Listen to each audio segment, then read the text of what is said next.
Hola a todos, aquí estamos con un nuevo tutorial. Vamos a hablar un poco de las falacias.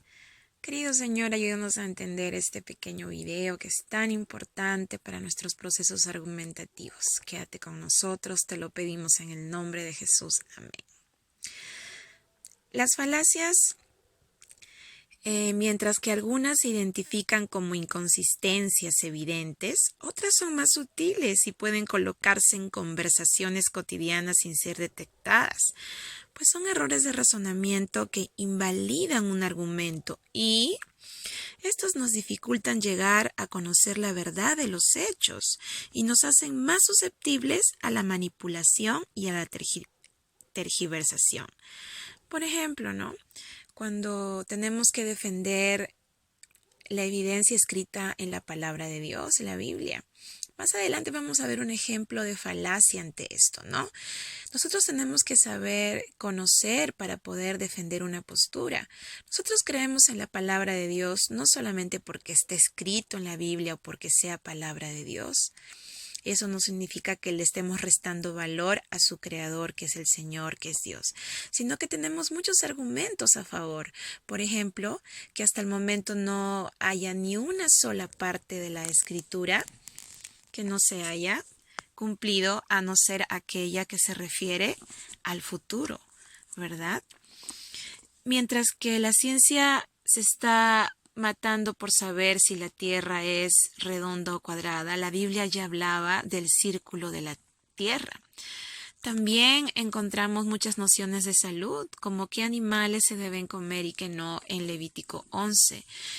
Y quizás una de las pruebas más fehacientes de la palabra de Dios es que quien la lee no termina siendo el mismo nunca más, porque quien inspiró esta palabra definitivamente fue Dios, ¿no? Mediante los profetas. Y cuando pedimos a Dios sabiduría, ésta se revela en nuestra propia vida, siendo cierta. Y en fin, podríamos decir tantas otras cosas, ¿no? Como que la historia confirma los hechos narrados aquí. En la historia universal vemos las etapas y aquí vemos un gran sueño, el sueño de Nabucodonosor, la estatua, con sus diferentes reinos, y esto lo puede corroborar, como ya dijimos, la historia. Argumentar siempre debe ser lo mejor y no recurrir a falacias que, como ya leímos al inicio, nos dificultan llegar al conocimiento de la verdad, una palabra que buscamos mucho. A continuación veremos algunos tipos de falacia. Vamos a ver la falacia ad hominem, que es la que reemplaza la argumentación lógica con un lenguaje ofensivo no relacionado con la verdad del asunto. Por ejemplo, como Antonio no es mujer, no puede opinar del feminismo.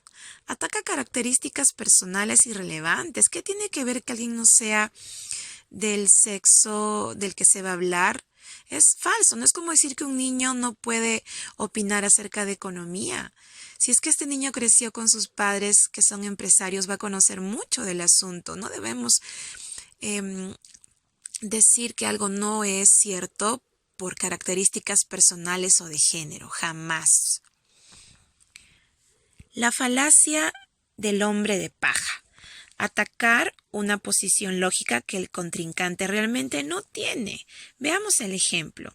Luis, creo que deberíamos remodelar nuestra tienda virtual. A lo que Carlos responde, su socio. Ya, claro. ¿Estás diciendo que nuestro trabajo en el departamento de diseño interno no vale nada y que tenemos que derrochar el dinero? Aquí vemos una falacia realmente pero muy exageradamente mal empleada, ¿verdad? ¿Qué tiene de malo querer remodelar algo o rediseñar algo? Estamos en tiempos de vanguardia y siempre debemos buscar mejorar. Eso no significa que se invalide el trabajo ya hecho con anterioridad, para nada. La falacia del hombre de paja. Tenemos también la falacia de la apelación a la autoridad. Cuando hacemos mal uso de una autoridad, es decir, creer que solo ellos tienen la razón, cuando pueden ser autoridades falsas. pobres o pudiéramos estar alejándonos de otras pruebas comprobables. El ejemplo, debes hacerle caso a tus padres porque ellos no se equivocan. Es verdad que debemos obediencia y lealtad a nuestros padres, pero ellos no se equivocan. Cuidado, pueden haber casos en que sí. O puede haber un caso en que un profesor se equivoca.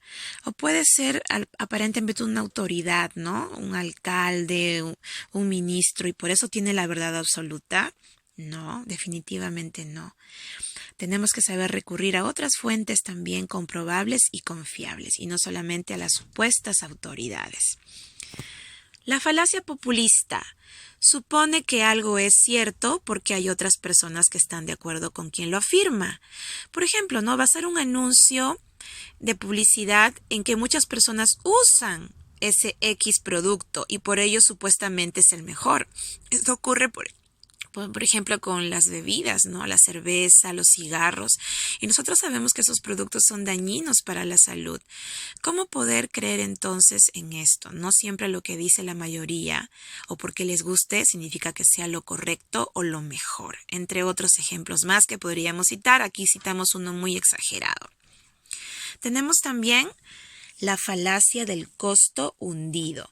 Pensar que no debemos abandonar un proyecto solo porque hemos puesto todo nuestro esfuerzo en él, aun cuando éste sea infructuoso o fútil. Por ejemplo, ¿no? Cuando nos negamos que algo ya no funciona, marcha, como un negocio ya no rentable o una alianza mancillada, ¿no? La falacia circular. Cuando se repite lo que ya se asumió y no se llega a nada. Y acá volvemos al principio de nuestro video. Decir que lo que está escrito en la Biblia es verdadero porque lo dice la propia Biblia. Con esto no tratamos de decir que la palabra de Dios no tenga valor ni peso. Todo lo contrario lo tiene porque es palabra de Dios. Pero no podemos basarnos solo en ello para poder argumentar, convencer o apelar a alguien a que realmente no se pierda la maravillosa lectura de la Biblia, sino que tenemos que usar argumentos valideros, como los que dimos al inicio, ¿ok? Tenemos otras falacias. La falacia de la generalización apresurada, cuando llegamos a generalizar algo y en realidad deberíamos usar conjunciones como tal vez, quizá, en algunos casos, pero no generalizar apresuradamente. También la falacia de la correlación y causalidad.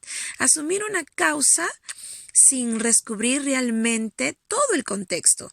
Afirmar, por ejemplo, le pusieron el nombre Jesús a su hijo porque son cristianos. No necesariamente es así.